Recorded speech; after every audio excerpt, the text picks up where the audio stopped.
Escola dominical, feita pra mim, pra você. Espaço pra crescer e a Bíblia conhecer, sempre junto com você. Escola dominical, feita pra mim, pra você. Espaço pra crescer e a Bíblia conhecer, sempre junto com você. Graça e paz a todos que nos acompanham aqui no canal Palavra Viva e Fiel.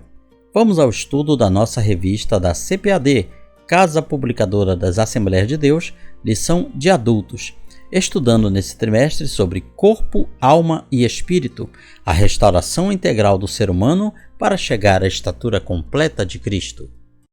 Nossa lição tem como assunto a consciência, o tribunal interior. O nosso texto áureo: e por isso, procuro sempre ter uma consciência sem ofensa, tanto para com Deus como para com os homens. Atos capítulo 24, versículo 16. A verdade prática nos diz que, diante da crescente degradação do padrão moral do mundo, o cristão deve apegar-se cada vez mais à sã doutrina para ter sempre uma boa consciência. Os hinos sugeridos são os de número 126, 388 e 519 da nossa harpa cristã. Antes de prosseguirmos, lembre de deixar o seu like, o seu curtir aqui neste vídeo. Lembre também de compartilhar essa ministração com seus amigos, parentes, irmãos em Cristo, pois assim você nos ajuda a espalhar a boa semente aos corações. A nossa leitura bíblica em classe está na carta do apóstolo Paulo aos Romanos, capítulo 2, versículos 12 a 16. Porque todos os que sem lei pecaram, sem lei também perecerão. E todos os que sob a lei pecaram, pela lei serão julgados. Porque os que não ouvem a lei não são justos diante de Deus, mas os que praticam a lei hão de ser justificados. Porque quando os gentios que não têm lei fazem naturalmente as coisas que são da lei, não tendo eles lei, para si mesmos são lei, os quais mostram a obra da lei escrita no seu coração, testificando juntamente a sua consciência e os seus pensamentos, quer acusando-os, quer defendendo-os. No dia em que Deus há de julgar os segredos dos homens por Jesus Cristo, segundo o meu Evangelho. Nossa introdução nos fala que Deus fez o ser humano com um senso moral chamado consciência, que acusa, defende e julga. Funciona segundo a lei moral, comum a todas as pessoas, as Escrituras Sagradas e outras fontes normativas, como a família, a igreja e o Estado. A consciência escrutina e emite juízo sobre todo o comportamento humano. Isso significa que o ser humano, desde que ele se entende por gente, ele tem regras a obedecer. Ainda mesmo antes dele ter plena consciência de tudo, mesmo quando crianças, nós já entendemos quando nosso pai e nossa mãe dizem não faça isso, ou então faça aquilo. Às vezes não entendemos o motivo, não entendemos o porquê, mas fazemos mesmo assim porque confiamos no nosso pai e na nossa mãe. Sabemos que eles nunca iriam nos dizer para fazer ou deixar de fazer algo que viesse nos prejudicar ou prejudicar outra pessoa.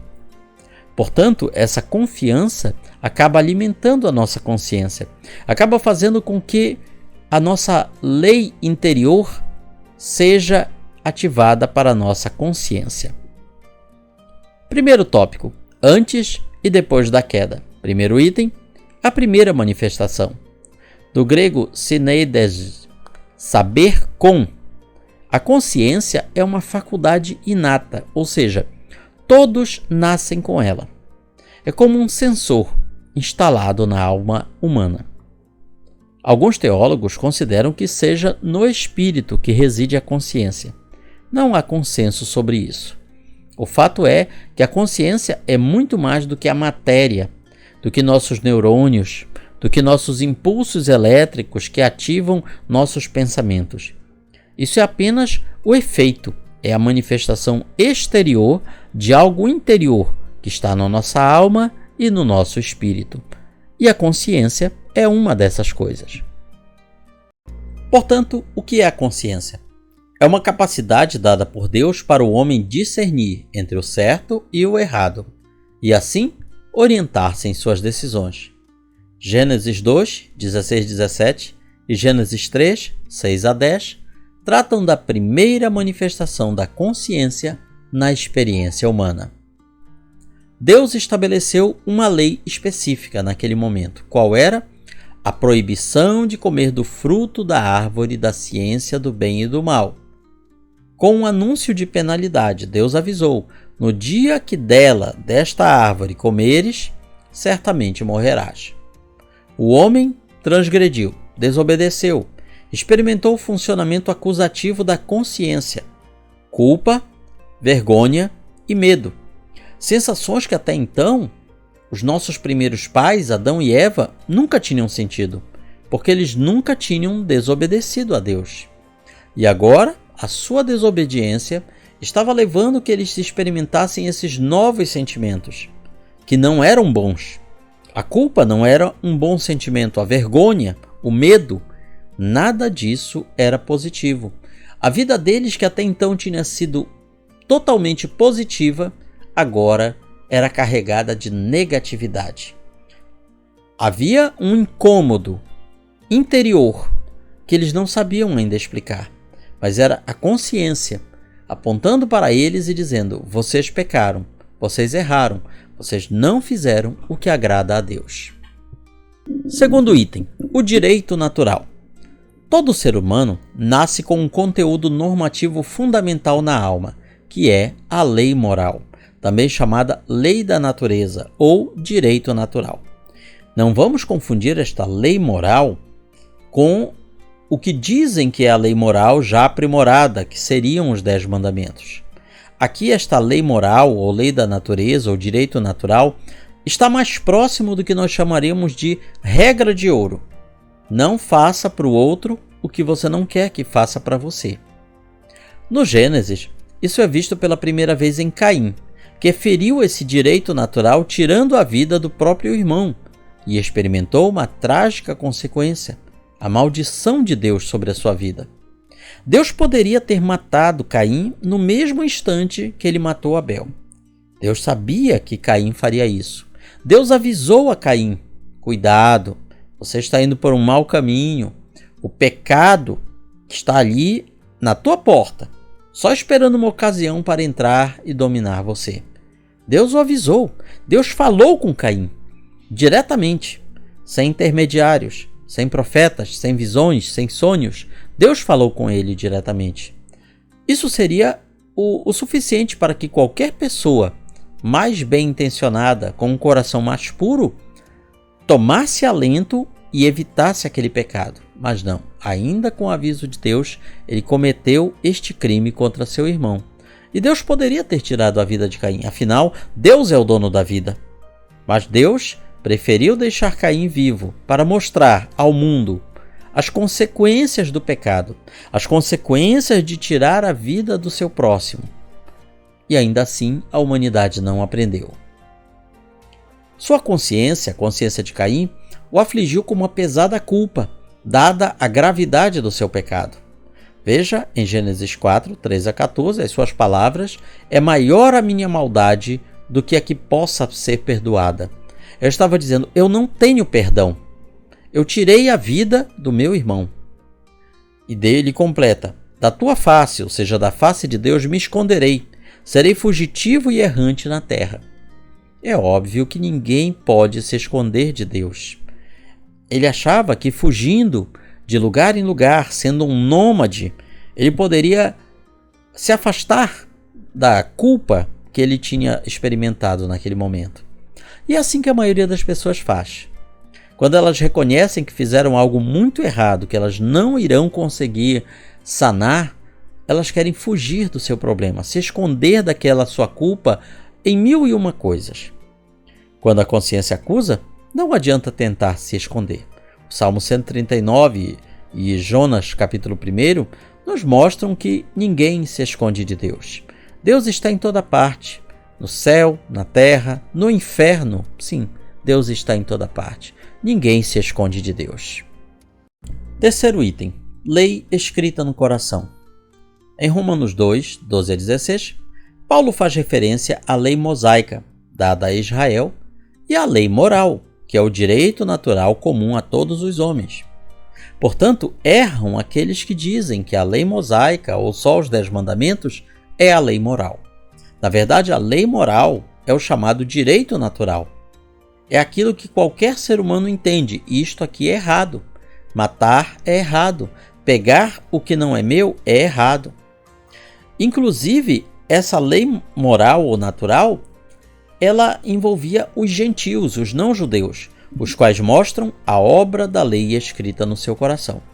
É como se Deus colocasse, como se cada um de nós fosse um aparelho eletrônico, uma máquina, um celular, um computador, que já vem com algumas instruções de fábrica, já vem com alguns programas pré-instalados. É isto que se chama consciência, lei moral, lei natural. E quem coloca isso dentro de nós? O próprio Deus. Afinal, a nossa alma vem gerada pelo Espírito, e o Espírito vem de Deus. Então, ele que é o encarregado de trazer essas instruções pré-programadas para a nossa vida. Em princípio, é com base nessa lei geral que a consciência atua, quer acusando, quer defendendo. Ou seja, até aquela pessoa que não é cristão, que nunca ouviu falar da Bíblia, do Deus da Bíblia, de Jesus, mas ele tem consciência do que é certo e errado. Dependendo do local e da época, essa consciência pode ser maior ou menor, mas ela serve tanto para acusar quanto defender. Qualquer pessoa em qualquer época vai entender que tirar a vida do seu próximo é errado. Mas qualquer pessoa também vai entender que tirar a vida do seu próximo para defender a vida da sua família é correto, é justificado. Ela sabe que cometeu um erro, mas que esse erro tem razão de ser, tem como ser justificado. O que ocorreu em relação aos hebreus, aos israelitas, foi o que nós chamamos de positivação do direito natural. A escrita em pedras dos preceitos comuns a todos os homens, como a proibição de matar. Ou seja, antes de Israel receber o decálogo e todo o resto da lei, essas regras já existiam nos outros povos. Por quê? Todas essas regras elas são advindas desse direito natural, dessa lei moral, dessa regra de ouro. Então veja que o povo de Israel, que até então não tinha a sua própria lei, eles viviam como escravos debaixo da lei egípcia, eles agora têm o seu código de leis. Até porque, se nós formos olhar as regras que estão no Decálogo, já existiam essas regras no direito egípcio, já existiam essas regras no direito babilônico, sumério, dos demais povos que os antecederam. Alguém poderia dizer, então eles simplesmente copiaram. Não, não foi uma cópia. Deus ali reuniu os principais preceitos e mandamentos para que todos os povos vivam em comum acordo. Além disso, houve ampla regulação da vida civil, com direito de propriedade, direito de família, como lemos em Êxodo 22 e Deuteronômio 24, e o estabelecimento de leis cerimoniais. Então, veja que a divisão da lei mosaica, ou lei de Deus, como alguns fazem, lei civil, lei moral, lei cerimonial, é puramente didática. É uma criação recente da teologia cristã. Para a teologia judaica, a lei é uma só, é um pacote só. Seria como se nós tivéssemos, vemos, por exemplo, na nossa Constituição, tem artigos que tratam só de determinados assuntos. Tem outros artigos que tratam de vários assuntos correlacionados. Então, o que Deus fez foi organizar um conjunto de leis para que eles começassem a viver. Lembrando que durante 400 anos eles não tiveram a sua característica de nação. Eles estavam ali começando do zero naquele momento. E Deus então coloca o que eles precisariam para viver na terra de Canaã, na terra que Deus falou que ia lhes dar. Veja que Deus não concedeu a eles um grande território. Afinal, a terra de Canaã é pequena em comparação com outros povos, com outras nações. É como se Deus colocasse aquele povo criança numa caixinha de areia para eles brincarem, num parquinho. aqui eu sei que vocês irão dar conta de gerenciar. Era a expectativa de Deus para eles. E eles falharam nessa missão.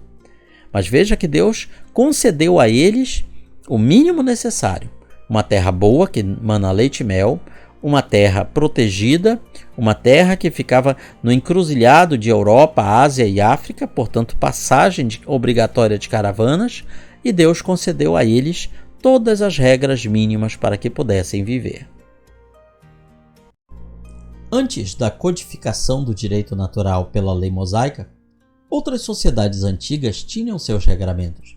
Os principais eram os códigos mesopotâmicos de Ur-Nammu, por volta do ano 2070 a.C., Lipit Ishtar, 1850 a.C., e o famoso Código de Hammurabi, por volta de 1792 a 1750, o mais conhecido deles.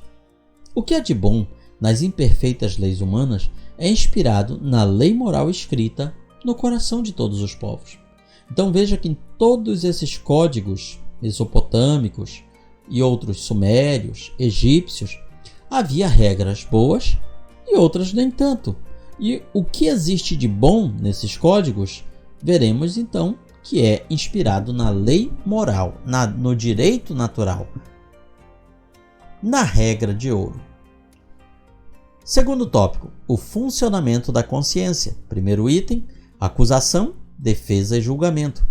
A consciência funciona como um órgão de acusação ou defesa, mas também exerce função judicante, ou seja, nossa consciência às vezes funciona como promotor, como advogado e como juiz. Gênesis 3:7 diz que tão logo Adão e Eva pecaram, foram abertos os olhos de ambos e conheceram que estavam nus. Até então eles não tinham consciência da sua nudez. O verbo conhecer, yada, em hebraico, traduz o apontamento negativo feito pela consciência, reprovando a conduta do primeiro casal. Então eles não apenas entenderam que estavam nus, mas também entenderam que era errado estar nu. Deus os fez daquela maneira. Eles viviam nus, mas até então isso não era errado. Por quê? Primeiro, eles eram marido e mulher. Temos que lembrar desse ponto. Segundo, até então eles viviam num estado de inocência, como se fossem duas crianças. Agora, tudo mudou. Eles não apenas reconheceram que estavam nus, mas entenderam que era errado estar nu na frente do outro. Antes do pecado, eles conheciam somente o bem. Viviam em plena alegria e paz. Ao pecarem, a consciência ecoou na alma, como uma voz secreta e incômoda dizendo: vocês estão errados. Vocês pecaram. Vocês desobedeceram. Às vezes, essa experiência é de dor no coração, como aconteceu com Davi, após ele desobedecer a Deus, fazendo a contagem, a numeração do povo. Lemos em 2 Samuel 24:10. Uma consciência pesada produz males ao espírito, à alma e ao corpo. Ou seja, o nosso corpo ele vai sentir os efeitos de ter desobedecido a Deus. Segundo item, vãs justificativas. A expressão foram abertos os olhos também significa a experimentação imediata da malícia, da maldade, antes algo inexistente em Adão e Eva. Ao ouvirem a voz do Criador, se esconderam com medo. Deus dirigiu uma pergunta retórica a Adão: quem te mostrou que estavas nu? Comeste tu da árvore de que te ordenei que não comesses? E não houve uma resposta. Adão não respondeu diretamente a Deus, ele fugiu da pergunta. Impossibilitado de negar seu pecado, Adão fez o que se tornaria comum ao ser humano. Tentou se justificar, certamente buscando aplacar sua consciência. A mulher que me deste por companheira, ela me deu da árvore e eu comi. Ou seja, a culpa é dela. A culpa não é minha, a culpa é dela. Eva seguiu o mesmo caminho, culpando a serpente. E assim acontece até hoje. As pessoas cometem qualquer erro, ou então acontece qualquer situação, qualquer problema. Existem pessoas que a primeira coisa que eles dizem, a primeira pergunta é: a culpa é minha por acaso? Ou então afirmam logo diretamente: a culpa não é minha. Ou ainda, não fui eu não tenho nada a ver com isso. Então essa se tornou a reação natural de todo ser humano. Tentativas como essa são meros placebos, ou seja, são remédios que não curam.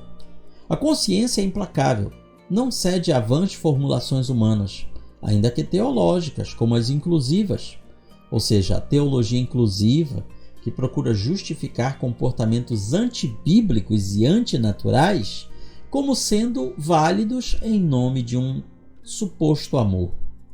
A confissão e o afastamento do pecado são o único remédio para a alma, poderíamos dizer. Aqui na nossa lição, no nosso texto, fala são o remédio para a alma. Nós colocaríamos isso mais forte. Eles são o único remédio para a alma. Confessar o pecado e se afastar do pecado. Terceiro item, o debate no tribunal. A consciência é como um tribunal que julga condutas aprovando-as ou reprovando-as. Atua em relação ao presente, passado e futuro. Funciona interagindo com as demais faculdades da alma, principalmente os pensamentos e os sentimentos. A consciência costuma entrar em longos debates com os pensamentos, que a questionam e aprofundam a análise das ações. Então veja que é o famoso falar consigo mesmo. Isso é muito mais do que uma figura da linguagem. Quando nós falamos consigo mesmo, nós estamos realmente fazendo isso.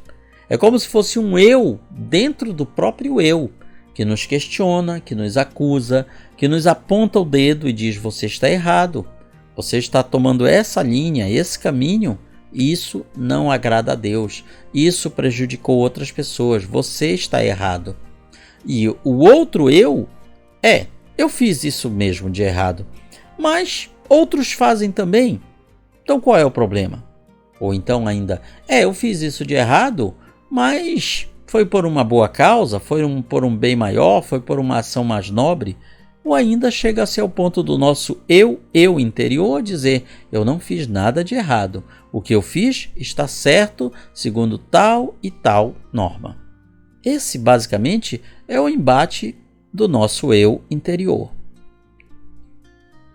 Esse processo gera na mente um exame interior, uma investigação pessoal com o objetivo de alcançar um veredicto favorável, o testemunho de uma consciência limpa.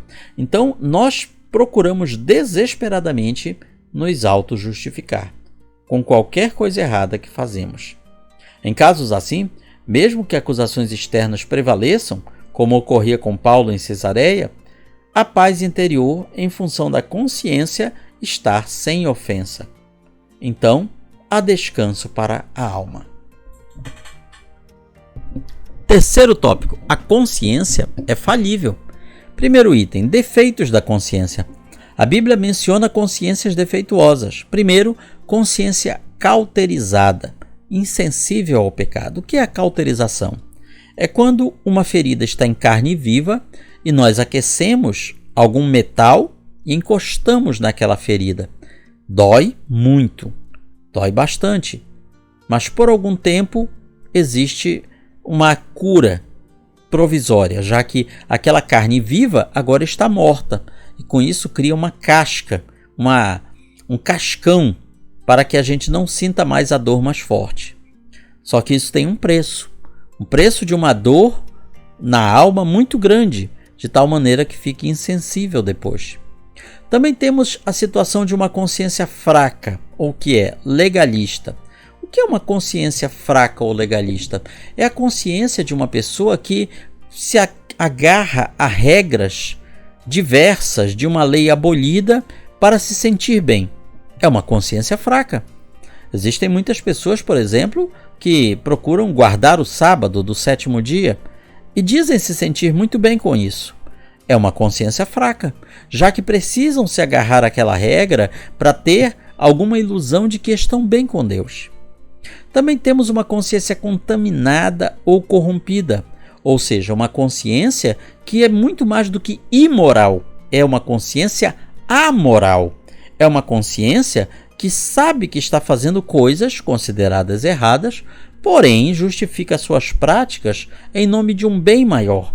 Ou então querendo dizer: eu estou certo em fazer isso de acordo com esta outra linha moral.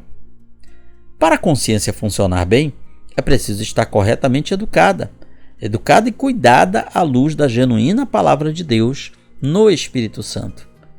Alguém pode ouvir isso e pensar: é tão difícil encontrar consciências como essa. É verdade, é muito difícil. Ter uma consciência assim é bastante raro, mas é esse tipo de consciência que irá participar do reino de Deus eterno. Todo desequilíbrio é perigoso. A insensibilidade leva à complacência com o pecado, mas a hipersensibilidade produz extremismo, onde tudo é pecado. Então veja que nós temos dois extremos. Aquele que diz: nada a ver, nada disso faz mal, Deus só quer o coração, podemos fazer tudo. E já tem o outro lado que diz: não podemos fazer nada porque tudo é pecado. E é nesse campo que agem as seitas, manipulando e aprisionando almas incautas, como faziam os falsos mestres do primeiro século. O que eles diziam aos pagãos que se convertiam a Jesus? Olha, não basta vocês crerem em Jesus, vocês têm que guardar estas regras aqui. Vem de onde? Vem da lei de Deus. Vem da lei que Deus concedeu a Moisés lá no Monte Sinai para o povo de Deus, o povo de Israel. Então nós temos que seguir essas regras também. Não podemos comer carne de porco, temos que guardar o sábado, temos que ir todo ano por 3 vezes a Jerusalém para participar da festa da Páscoa, das colheitas, das cabanas, temos que praticar a circuncisão, temos que fazer isso, aquilo e mais aquilo outro. Então, este pensamento, ele não é moderno, ele já existia naquele primeiro século e Paulo combateu ferozmente esse tipo de doutrina. Segundo item, Deus, o Supremo Juiz. Apesar de sua grande importância no exercício de juízo moral, o pronunciamento da consciência não tem valor absoluto ou definitivo. Como disse Paulo, porque em nada me sinto culpado, mas nem por isso me considero justificado, pois quem me julga é o Senhor. Ou seja, Paulo estava dizendo: eu não tenho nenhum peso na minha consciência, mas isso não significa que eu esteja totalmente limpo, porque quem me julga é Deus. Acima da minha consciência existe um Deus nos céus que conhece todas as coisas e é Ele quem no final das contas vai dizer se eu estou justificado ou não. Ou seja, é perfeitamente possível que uma pessoa esteja com a sua consciência limpa, mas ainda assim esteja culpado diante de Deus. Devemos sempre nos submeter humildemente a Deus, ainda que nossa consciência não nos acuse. Somente Ele, o Supremo Juiz, pode sondar nosso interior e expor os mais profundos desígnios de nosso coração, mesmo que nos sejam ocultos. Sim, porque Deus sabe o que vai dentro de nós. Então Ele pode, apesar da nossa consciência estar tranquila, Ele pode nos mostrar: você está errado, você está em falta por causa disso, disso e daquilo outro. Às vezes, nos consideramos corretos e precisamos ser confrontados para reconhecer nossos pecados. Davi, por exemplo, permaneceu insensível, rigoroso, após ter cometido um adultério e um assassinato, até que chegou o dia dele ser confrontado no seu pecado, dele ser repreendido através do profeta Natã.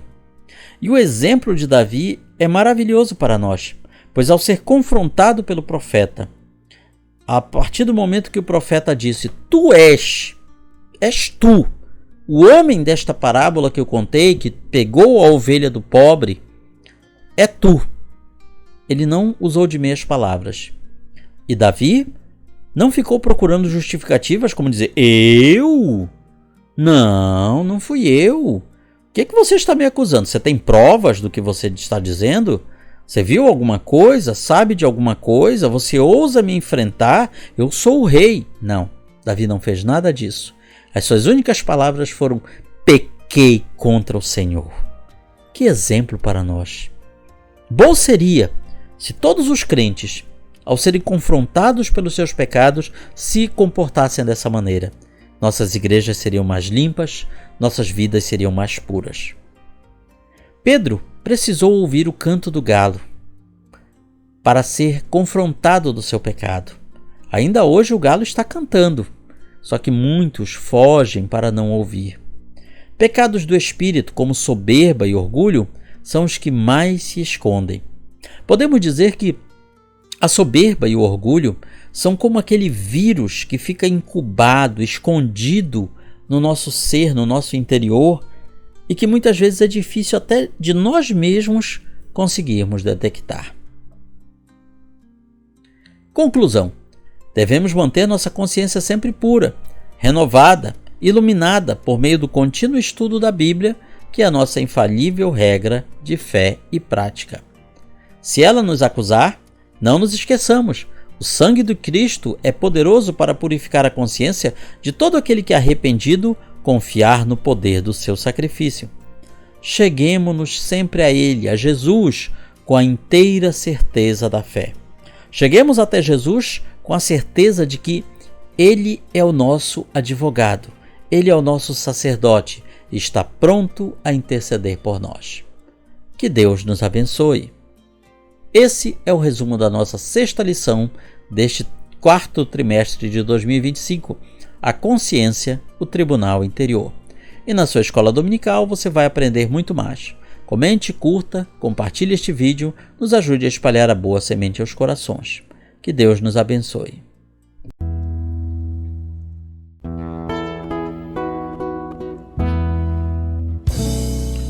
Findou-se o tempo de estudo da escola dominical.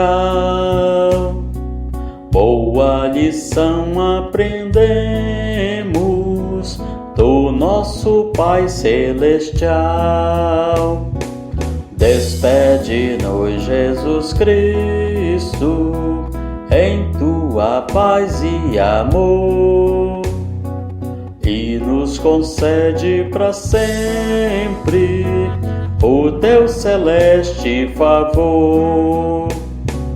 Aos visitantes e amigos agradecemos também.